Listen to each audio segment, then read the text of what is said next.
Let me share with you 3 of my best all-time driver videos. You know, driving doesn't have to be that complicated, especially when you get some of the secrets that I'm going to share with you here. Let's go and get started. Hey guys, welcome to beautiful Heathrow Country Club in Lake Mary, Florida, my home course. And we're going to talk about 3 tips that are really going to help you to hit your driver much better. Now, when you get up to those holes, they got a little bit of water on them. Maybe you get those par 5s like this. It's just so much more enjoyable to smoke a driver right down the middle of the fairway and not even have to worry about being in the rough or out of bounds or that kind of thing. So we're going to do 3 things that you absolutely must do to hit your best drives. Let's go and get started. All right, so the first piece I want to talk about is what I call snap, don't slap. So nobody wants to slap at the ball. We don't want to lose that club head speed. And when we slap at the ball, basically what that means is I'm using my hands kind of back and forth this way. Oftentimes I'll cast a little bit and then the club head outraces my hands and I end up kind of slapping at the ball. The disadvantage of that is now my club face is very inconsistent. One time it's closed, one time it's open, and I'm also going to have a tough time getting speed from this. So let me go ahead and hit one. I'll talk a little bit about this slow motion video that's going to come up here in a second. So I'm going to try to slap at this ball, really cast it from the top. Yeah, and I hooked that ball 40 yards to the left, almost onto the road. Hopefully I didn't hit a car over there, but it's very difficult to be consistent when I'm doing that. There's no way I can hit a fairway when I'm swinging this way. What's happening is, if we look at our wrist and we kind of put them in front of us, if I bend my wrist to the right this way, this would be flexion with my left wrist. It's called extension with the right wrist. We don't need to know those terms. That would be to the right and then back to the left. A lot of times people think we need to get speed by doing this and by kind of pushing the club through to help to accelerate it. When I do that, that starts to flip the club, to slap the club, and it's going to outrace my hands. Anytime the club head gets in front of your hands before contact, you are dead in the water. It is going to be almost impossible to have control of that club face. When it outraces them, it becomes very, very unstable. That's a slap motion, and that's exactly what you're seeing here. Now, a snap motion is very different. I still want that club to release, so I want to have some lag. I want to get that club to whip on through. It's snapping. I'm getting that speed at the bottom, but it's when I'm doing that and how I'm doing that that's going to make a world of difference. So as I'm about halfway in my downswing, you'll notice that's what we call our maximum lag position. So in that max lag, now I've created this big angle with my hands and my arms. My body's going ahead and opening up, and as I continue down, now my club still has a pretty good size angle in it. If you look at the butt end of this club, if you imagine a laser beam kind of shooting out of there, it's not turned back up yet. My club isn't pointing back up toward my body. It's pointing out kind of down the fairway. Now from here, to get that club to really release, I want to snap the club head. That's when I'm going to start turning this club head back up, or this grip back up, to release the club head and to get a lot of speed from the club head there. So that's what we call the snap action. You can call it the release, you can call it whatever you want to. And the big key to really put this together that we talk about in the Top Speed Golf system is I want this to release about 45 degrees in front of me. So if I imagine a line going from my chest 45 degrees out in front, whenever that club gets fully released, now it's going to be pointing in that direction. So I'm still letting that club whip on through or snap through, but it's not a slap. I'm letting that happen in front of the golf ball, and now my club is just kind of trailing along behind. The golf ball is just getting in the way. I'm releasing out in front, and that impact is just happening. So let me go ahead and hit one here the correct way. We'll show you some in slow motion. I'll give you a couple tips on how to do this exactly. There we go, hit that one great, right down the middle of the fairway. I got that lag, and then I got that to release out in front. Now in the first one, we talked about how we didn't want to push with the hands or wrist, because now my club head outraces my hands and it gets really unstable. In this one, now I'm taking my hands here down at the ball. You'll notice my right wrist is angled back in what we call wrist extension, or my knuckles back to my elbow. I'm going to feel like my palm of my hand is still facing down to the ground. Now from here, I'm going to go ahead and feel like I do this motion. So if I'm casting a fishing pole, my thumb goes from up to really going down this way. That's what's called ulnar deviation, or just a casting or a flip type motion. I'm doing that way down here at the ball in that type of a direction. So my hand isn't going this way and cupping, it's going down, just like I'm doing this with a fishing pole. And now as I do that in front of the golf ball, that's going to release that club. Notice how here, both my wrists are nice and straight. There's no bend in those at all. If I was flipping, that would look like this as I'm coming through impact. And my wrist would be cupped here and it would be bent forward like that with this other hand. That's gonna lead to a lot of inconsistency if you're doing that. So let's pause just before impact. We got a nice angle, this wrist is flat. At this point, my thumb is pulled back toward my body. I've got all this lag, and then we're gonna pause in the straight line release in the Top Speed Golf system, and we're gonna work on this thumb being down. So I went from the up to down. That's that whip action that's happening through there. That's that snap. And when I do this correctly, I feel like I'm just gonna take the bottom 2 inches of this grip with my bottom 2 fingers. That's where I'm gonna feel the pressure there. And I'm just gonna snap the shaft, snap that grip right off the club. That's gonna help with a ton of speed. So let's go ahead and pause and do that about 15, 20 times. Pausing here, and then boom, releasing that, pausing here, wrist nice and flat, wrist turned down. After we've done that about 20 times, let's get that same feeling in more of a full swing, just a practice swing there. So we're not gonna hit any balls yet, we're just gonna get used to that feeling, and then we can go ahead and take it on out to the driving range and start hitting some shots and then out onto the course. All right, so that's piece number 1, snap, don't slap. Piece number 2, it's the same old saying we've heard for a long time, but with a new twist, we're gonna tee it high and let it fly. Now the reason you wanna tee this ball high is a couple of things. So first off, if I have a great drive, what's happening are 2 things. Number 1, I'm gonna hit this ball a little bit higher on the club face. Now as I start to hit it a little higher on the club face, there's actually more loft on the top of your driver. Your driver isn't flat like a sheet of metal, it's actually rounded. If you were to take this and bring this out into a full circle, it actually makes about a 3-foot circle is how the face is curved. So it has a slight curve to it, meaning at the bottom of the driver, you're gonna have a lot less loft. This is an 8.5 degree driver. At the bottom, there's probably 5 or 6 degrees, 4 degrees, something like that. At the top, there's probably 12 or 13 degrees. So if I hit it at the top of the face, it's gonna launch higher. That's great for distance. That's what we really want. The second piece is, as I make contact higher, it actually has a gear effect and the ball is stuck to the face and actually puts a little top spin, not really top spin, just less backspin, and it gets the ball to knuckle through the air. That's a real key for high, long drives. The higher I can hit it, hitting it on the top of the face, and the less spin I can have, also hitting on the top of the face, means the longer drives that I'm gonna have. That's the first piece. The second piece to this is I actually wanna be swinging up on the ball. Again, if I'm coming down on it, I'm kind of swiping across the ball, and now I'm getting all this backspin. The ball wants to shoot up, kind of float in the air, and then fall out of the sky. You don't get any kind of good distance. But if I can set this ball up where I'm actually swinging up on it, now again, it's going to promote that higher launch, and it's going to promote that lower spin. So the more I can hit up on this golf ball, the better I'm going to be for creating as much distance as I can. Well, if I have the ball low on the ground, let's imagine this ball is barely teed up on the ground, just like this, it's teed up on the turf. If I swing up, if I try to hit up on this, now I'm gonna miss over top of the ball. No way to make it happen. Plus there's no way to hit it anywhere but the bottom of the face. So I want this ball teed up nice and high so that I can hit it on an ascending angle, on an upward angle, and still make contact with the top of the face. Now with your iron shots, it's gonna be on the ground. We're gonna have to hit down on it.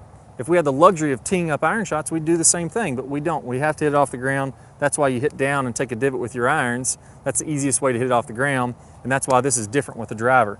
So a couple things that we want to note here, and I'll show you some slow motion video with this also. I'm going to play this up in my stance slightly. I got the ball teed up. For me, I like to have it at least a half a ball above the club or a little bit more. I'm going to go ahead and tee this on about 3/4 of the golf ball sticking up above the crown. I'm gonna have that a little bit up in my stance. If I really wanna get a hold of one, get some extra distance, I'm gonna play it up here toward my front foot. Again, that's gonna help promote me hitting it on the upswing. And then number 3, I'm gonna visualize in my mind that I'm gonna go ahead and knock it off the top of the face. I don't wanna get anywhere near the bottom of the face or it's gonna kill my distance. So I put the ball up in my stance, I've got it teed up nice and high, and now I'm gonna feel like I'm swinging up on the ball and de-lofting the face so that I still get that high knuckler, almost a little bit of top spin on the ball is the way that you wanna think about this. So if I do those things, man, that's really gonna help me to increase my distance. That one felt great. Big high ball, knuckled through the wind, really nice shot. Now I saved the best for last. I know a lot of you guys out there are having those balls that slice. If you get into any kind of wind or you struggle at all with distance, that slice is actually just going to eat up your distance really, really badly. So if I want to hit it farther, I've got to hit a little bit of a draw or at least dead straight shot if I want to get the maximum distance on there. That's going to get the least amount of spin. That's going to help the ball to really launch pretty fast. So when I'm setting up to this golf ball, a lot of times what I have people visualize is that they're coming through and the face is really square, and they imagine they're just going to kind of pull this club through square and the ball's going to go right down the middle of the fairway. And when they have that visualization in their mind, because they struggle a little bit with the slice, the ball just tails off to the right and tends to slice. If you feel like you're going to hit it square and 90% of the time it's either fading or slicing, this is really going to help you. So I want to imagine the club face, imagine that piece of metal is going to wrap around the outside of the ball. So if I'm looking at this golf ball from my perspective and I kind of put a line through the middle of the ball, that would be dead square. If I hit right on that line, that would be a square shot. Now when we do that, like we just talked about, we tend to slice. That means my club was actually a little bit on the inside of that line. What I want you to feel like you're doing is to get that club to wrap around to the outside of the golf ball and hit on the outside of that line. Now what that's doing is that's closing the face a little bit more. And when you first do this, you're going to start to hit some shots to the left. That's okay. That just means you're doing a little bit too much, but that ball is going to start left and it's going to hook even a little bit more to the left, especially for you guys that are coming over the top. Now I'm getting to the outside of that ball and it's starting left, going even farther left. That's all right. Let's start out on the range doing this, and I want you to hit those shots that do go to the left, and then gradually we're going to start to come a little bit more from the inside. I'm going to feel like if I'm at home plate and the second base and the baseball field is directly in front of me, I'm swinging more out toward first base or the visitor's dugout. And now I'm going to be releasing that club, getting it to outside the ball. So what's going to happen is the ball's going to start a little bit straighter and then it's going to draw. After you've gotten a few of these in where that ball actually starts to turn on over a decent amount, let's just tone that down a little bit. I'm going to go ahead and hit one and really exaggerate though. I'm coming inside and out and I'm letting that face turn over. Now as I'm doing this, the feeling that I'm getting in my hands, if you go ahead and set this club up here, is that I'm taking this club and I'm twisting it just like I'm turning a clock. Like if you can imagine the butt end of the club is a clock face and I'm going to turn that, that's rolling the club. You'll notice when I do that, my left wrist bows. That's what everybody wants at impact. That really helps. That's what the pros are doing. And my right wrist kind of turns knuckles back this way. That's what's going to release that face as I'm doing that. So we can see that would really get that face to turn on over. I'm going to exaggerate here. Hopefully we can see this on camera, but I'm really going to get this one to swing from right to left. There we go. So we saw that one started down the middle of the fairway, hooked over to the left, almost by the trees. I'm right on track. That's what I want to have happen at first if I'm struggling with that slice.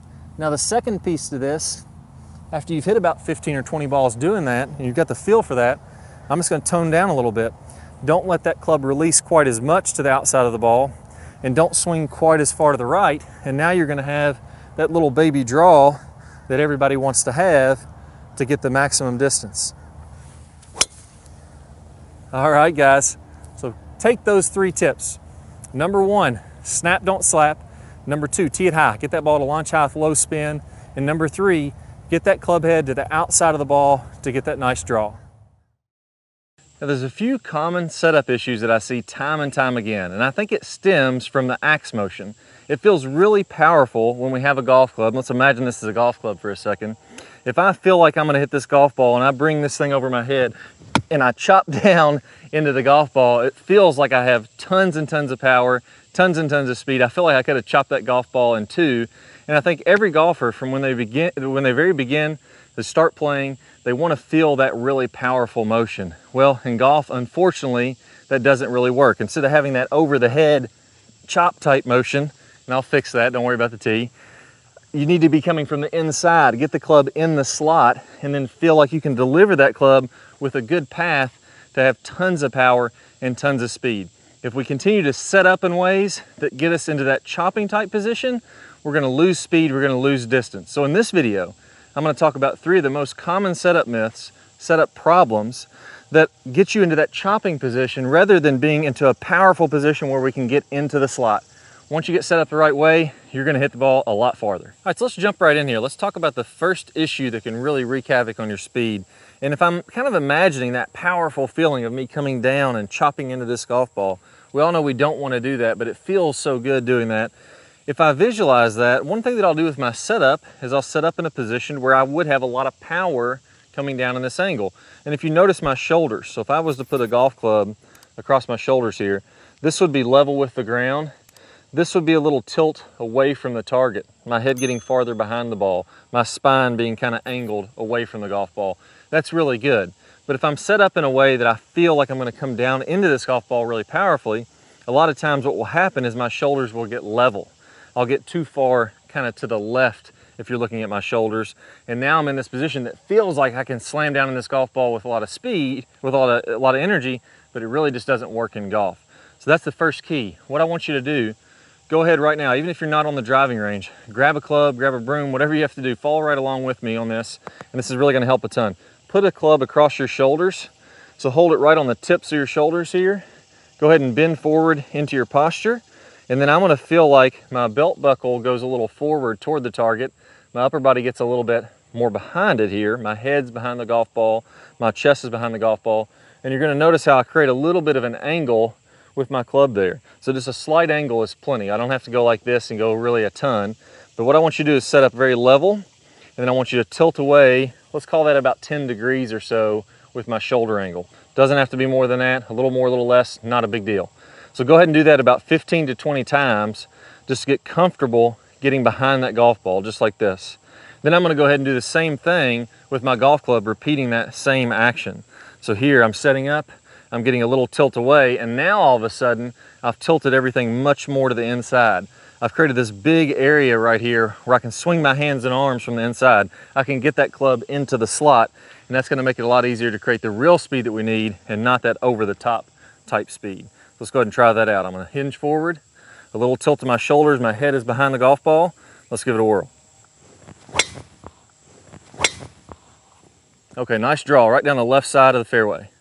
All right, now the second piece of this is gonna be a little trick with your elbow. If you get your elbow in the right position, it makes it so much easier to come down from the slot, come down from the inside like we're talking about, to get rid of that axe chop type move that kills our distance, kills our power. So what we're gonna do here, and the way I want you to do this, go ahead and set up to the golf ball. If you're in your living room, just set up to an imaginary golf ball, either way is fine. And I'm gonna get in my shoulder tilt first. Now I'm gonna get about 10 or 15 degrees or so of shoulder tilt like I talked about. And then from there, that's when I'm gonna add my hand. So if I add my right hand from this position, it's gonna be much more under or from the inside when I'm adding the right hand. That helps me to get my shoulders a little more square to the target. It helps promote that tilt. It helps promote me coming more from the inside when I'm doing that. So if you look at my palm of my right hand, it's gonna feel much more underneath the club versus if I'm too level with my shoulders and I add the right hand on there, now all of a sudden my palm is on top of the club. That's what's called a weak grip, and it's very easy for that to turn into a slice or kind of chop down over the top move. So get in the tilt, 15 or 20 reps, add the right hand in there, and then we're gonna close our grip. So a little bit goes a long way. You don't have to have the hand way under here like this, like I'll see some people really trying to exaggerate it. Just get it a little bit to the right. If you're looking for a few key checkpoints there, I'm looking for the index finger and my thumb. If I cinch those together, that's gonna be pointed roughly toward my right shoulder. So that's when you know you're getting about the right amount of it. It should look something like that. The second piece of this right hand trick is what I talked about with the elbow. A big mistake when you get your shoulders too level. I'm gonna put this hand on top, palm down, and now my elbow pit is pointed toward the target. That sets me up way too level with my shoulders, way too far to the left, and I really have nothing I can do from this position rather than to chop down over the top and really make a weak swing here. So as I'm adding my right hand, I wanna feel like my elbow, if I look at the pointy part of my elbow, the bottom of my elbow, I'm gonna feel like it's in toward my hip a little bit when I'm doing that. Now you can also see from this position, if I'm looking from down the line, how that's a little bit under my right forearm. So I'm exaggerating here so you can see that on camera, but this is under or lower. This would be over top. I don't want this or I'm gonna really chop down into it. So set up, get your tilt, add your right hand, palm up, and then feel like that elbow is kind of towards your hip there. Now I'm in a powerful position where I can really get it inside from the slot and get that great, really athletic setup. Now the third piece of this really athletic, powerful setup is gonna be my stance. And I see players all the time go wrong with this, and it's actually become some pretty common instruction the last few years, is we want our stance fairly narrow or just shoulder width apart. Now, We could argue that, but there's a great test for this. Here's what I want you to do. Go ahead and set up to the golf ball, and I want you to start with your stance really, really narrow. Just have your feet almost together, touching. What I'm gonna do is go ahead and make a swing now, and I'm gonna try to kill this golf ball. I'm gonna try to hit it absolutely as hard as I can and see how far I can hit my driver. I'm even gonna get my tilts and everything like I was trying to do with my shoulders and my arm, and let's see what happens. I smoked that one. That's about as good as I can hit one swinging from that way. Down the right center of the fairway. According to my flight scope, I swung 170 miles an hour and about as daggone good as I could hit one. I hit one 280, so not too bad. If everything else in your body is working well, if your hands, arms, shoulders, all that is delivering the club properly, you can do a lot of things with the lower body wrong and still get some good distance like I was talking about there, what I showed there. Now what I want you to do is gradually widen that stance up. Let me grab a couple golf balls here. And I'm gradually gonna go wider and wider until I find my most athletic stance width. So you don't have to listen to me. I'm not in charge of exactly what you have to do. Find out for yourself. Start very narrow and then go wider and wider in your stance until you feel like you're the most athletic. For you, let's say you have this really wide, powerful stance like this, that's okay. As long as you move your feet a little bit, that's gonna be completely fine. You can set up that way and still be really good. What I've found for most players is they like to set up, and I've tested this with quite a few players, a little wider than shoulder width apart. So if I stand straight up and down, you can see about how wide my feet are here. If I drew a line vertically from the ankle, it would be outside my shoulders, both my right foot and my left foot.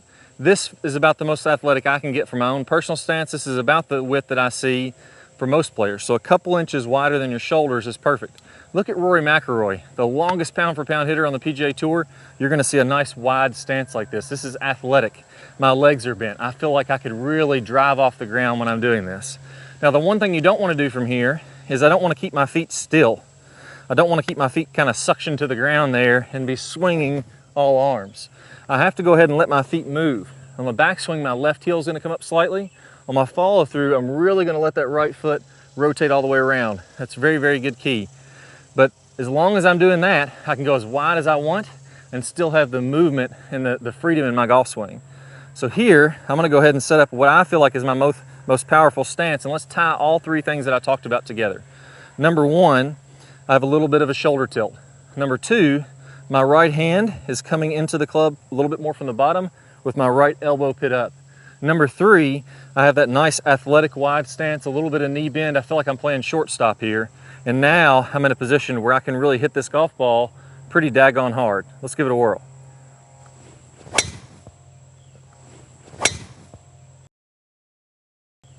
All right, hit that one nicely, right down the center. Hey guys, awesome to have you here today. I'm gonna give you some great tips to help you start hitting your drive more accurate, more solid, and a little bit farther. And I'm gonna walk it through in the basics, let you know some things that took me a lot of time to figure out and are really gonna help your game. So first, let's go over alignment with the driver. Now, first off, we can kind of imagine our target line. What I like to do when you're practicing your driver on the driving range is just put some kind of stick, or you could put down another club, point it toward the target in the distance where you wanna hit.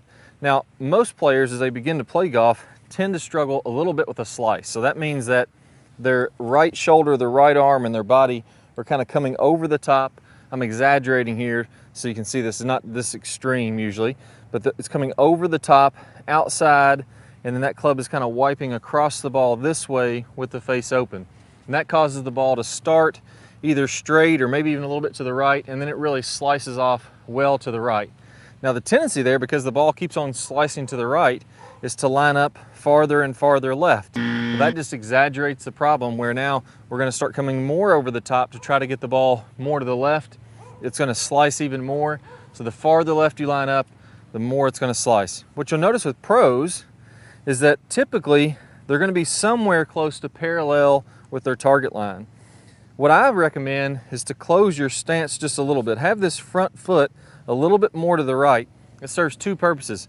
Number one, it's gonna help you come more from the inside and get more of that draw. Now you'll learn to release the face. And number two, as you swing, you kind of imagine this driver's on a hula hoop, or swinging on a hula hoop here. As that club starts to move back up, it actually moves a little bit more to the left because you're hitting driver on the upward swing. So by lining up a little bit farther to the right, now as you start to swing back up, your club's actually moving pretty square to the ball. So set down this alignment stick, and one of the keys with top speed golf is you have to train things a little bit different. I like to go in the extremes. We'll practice this variability training. I want you to line up one where your feet are way to the left, make a swing, and this is on the driving range, see where the ball goes. Then line up to the right, way to the right, swing one there, still try to hit it toward your target again, and then notice what that does to the flight of the ball and the curvature of the ball. Let me go ahead and give you an example of those. This first one I'm going to line up to the left. Naturally, you're going to see this ball wants to start slicing a little bit more. So you see that ball started to slice way out to the right. Terrible shot, really started to go over there, and that's going to be just in the right rough. Now I'm going to do the opposite here. I want you to go back and forth doing this for 10 drives. Don't worry about hitting good shots, just notice what happens as we do this. Now I'm going to line up to the right. Because my target's to the left, naturally I start to roll my hands more and get a bit more of a draw. So now that ball curved to the left, and again I'm exaggerating here.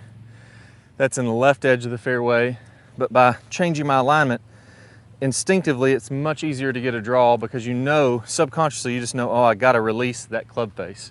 So practice that out on the driving range. Alternate 10 shots, one way to the left, one way to the right, one way to the left, one way to the right. Then from there, you can kind of fine tune, find that perfect alignment for your individual swing that helps you to get the ball to go straight. All right, so now let's move to ball position. This is really critical. If I wanna drive far, if I wanna hit the ball really far, I need to be catching that ball on the upswing. Not a lot of loft on a driver, and essentially what we're trying to do here is we're trying to get this club moving on the upward swing and de-lofting, so it's almost like a knuckleball. The ball starts to spin this way and knuckle through the wind. That's the visualization that you have. In reality, it's always gonna have some backspin, but that's what we wanna be picturing in our mind. So to do that, to get the most distance here, I wanna tee the ball up fairly high. The higher you tee it up, the more potential you have to hit it on the upswing, the more potential you have for distance. That's why you'll notice long drive guys tee the ball way up in the air, really, really high, so they can really hit up on it. I want you to tee the ball up at least a half a ball over top of the driver head. I'm going a little bit more exaggerated here just to kind of show you what I mean. Play that ball at least where if you're looking at it from face on, it's going to be somewhere around the left heel all the way up here to the middle of the left foot. I don't want to get this ball way back in my stance, or I'm going to tend to hit down on it more. I may hit some good shots. This is more of a conservative approach. If you just want to get one in the fairway, this might be good. But if I really want to get some good distance, I'm going to play that ball up in my stance. As that club swings, you can imagine the bottom of the arc is here, and it's actually working back up as I'm actually hitting into the golf ball.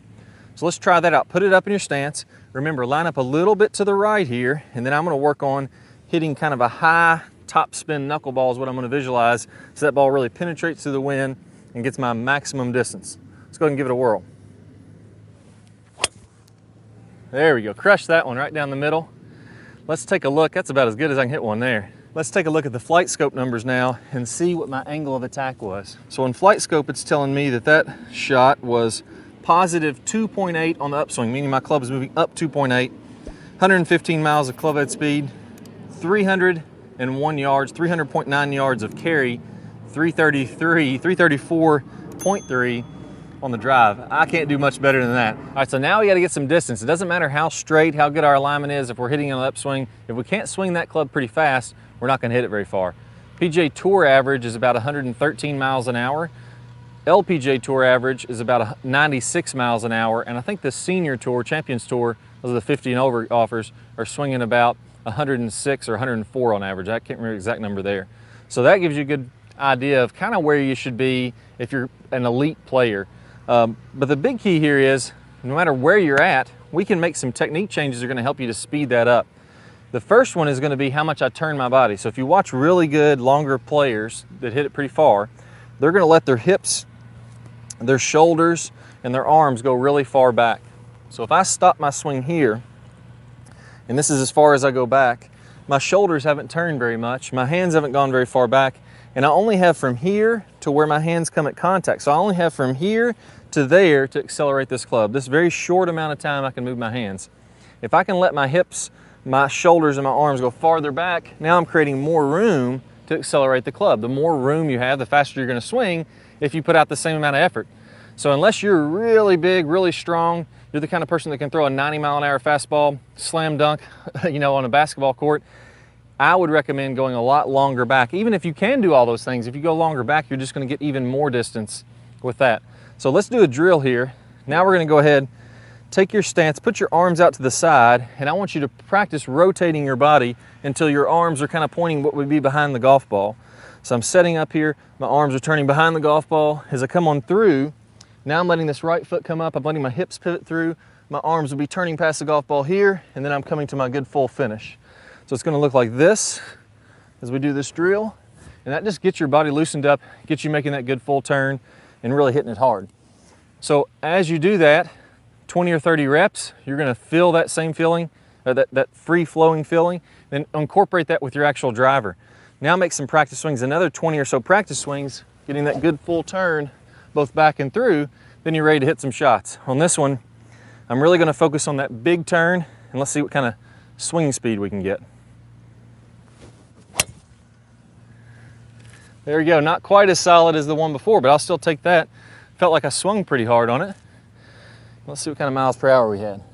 All right, my club head speed is 118.5, very happy with that. 284 carry, it went a little bit lower, really ran over the hill and got 321 total distance. All right, so the final piece here, we gotta release this golf club. The natural tendency, what I always did when I first started to play, what I see basically every golfer, I've seen thousands of golfers in lessons, and every single one of them has the natural tendency when they first start to play, which is as you get from the top, you wanna hit this ball really hard with a lot of speed, so we start to push the club, to cast the club early, and what ends up happening is we lose this angle called lag in our wrist. We burn all that speed up back here, and then when we get to the ball, the club's actually slowing down. What we want to have happen is we want to actually increase this lag as we start down, get a good sharp angle here between our club and our arms, and then from there, we have to release this club out in front. So I want you to do a really easy drill here to get familiar with that release and start to get that speed where you need it, which is right at the golf ball. So I want you to just go ahead and take a half back swing. Imagine this is our downswing here, and I want you to get this sharp angle between your hands and arms. Now one key is I don't want this club pointing straight up and down. I want it to be a little bit flatter from here. Some people call this getting into the slot. Really key to being able to hit solid shots over and over. So I get in the slot here, I have this nice angle of lag, and then from there, I want you to open your hips. Go ahead and let your feet rotate, your knees rotate. I'm gonna open my hips, and I'm gonna release that club to where now I've gotten rid of all these angles. That's what we call the straight line release in our top speed golf system, and I've let that club whip on through. So a couple practice swings, halfway back, and then go to the release. Hips, shoulders, arms, everything's released in front. Do that about 10 or 15 times just to get the overall feel of that motion. You don't have to try to do it fast. You don't have to do anything fancy there. Just get that feel. Then we're going to incorporate that same feel as we're making a full practice swing. So your full back swing, I'm going to feel that lag. I'm going to feel the club release in front. If I do that, now I'm going to get that whip action happening right at the golf ball. So here, a great way to feel this and a great way to train differently so that actually you get the feeling faster is exaggerate both extremes. As you start down, cast the club and then try to swing through. So it'd be something like this, and you'll see how I don't have very much speed. And then the next one, get a big angle of lag, release the club in front, and now you can start to hear that whipping on through contact. So 15 to 20 practice swings alternating. One cast, one good lag one, and then release in front. If you always visualize releasing in front of the golf ball, that makes things so much easier as you go out to play. So that once you get comfortable with that, let's go ahead and hit a couple more, or we'll go ahead and hit on some on the range. I'm gonna go ahead and try to really rip one. I may not be the straightest on this one, but I'm gonna try to see if I can get it the farthest of any of them that I've had so far. Let's give it a whirl. Oh, a little to the right. Still a good drive. I don't think I'm gonna beat my last one. I killed the one before that, or 2 swings ago. So let's see what the flight scope says. Club head speed was 117.4, 290 carry, 320 total distance. Hey, hitting it well. Follow those keys. Get the right ball position, get your alignment so you can work on those fades and draws and then straighten it out, and then get that lag and release in front. It's gonna make driving so much more easy. All right guys, hope y'all really enjoyed this video. At the end of this, I really talked about how you wanna get some great lag, get that club to whip through contact and release in front. Well, that's what we call top speed lag and the straight line release. I'm gonna play a bonus video talking about one of the top lag mistakes that I see players make. It kills their lag, and once you switch this idea, you're gonna start to add some speed to your swing. So that bonus video is gonna play here in just 1 second. All you need to do is click the iCard up on the screen or the link down below in the description, and you'll get instant access to that full video, plus 5 bonus videos for my Top Speed Golf system. I can't wait to start helping you guys with your game. Let's go ahead and get started. Hi guys, and welcome back. I'm Clay Ballard, and in today's video, we're gonna talk about one of the absolute worst drills for creating lag. It's a very common drill that I see. And in this drill, what we're gonna do is we're gonna set the wrist very early to create an angle of lag, and then we're gonna try to hold this throughout the swing. It's one of the worst things that you can do to build lag. I'm gonna talk about the science behind why this is the case, and I'm also gonna give you a great drill to help you improve your lag, all in this video. Let's go ahead and get started. If I do it this way versus holding that position, exact same thing happens when we're building the lag in the golf swing. So what we wanna do is throughout the swing, I wanna have a very low and wide takeaway. So I'm not gonna set my wrist early at all. If you look at a lot of the top players, you look at Adam Scott, very wide takeaway, not very much wrist set at all. You look at Rory McIlroy, you look at Tiger Woods. All these players are using a wide takeaway and not getting very much wrist set, so that later in the swing, as we start down, we can increase this wrist set, and we're really only gonna max out this angle of lag for a split second in the downswing. Okay, so a 3-step drill here. Now, as we get started with this, I want to remind you that the fulcrum in this golf club for getting a massive amount of lag is right at the end of the golf club. This is where I want my hinge point to be.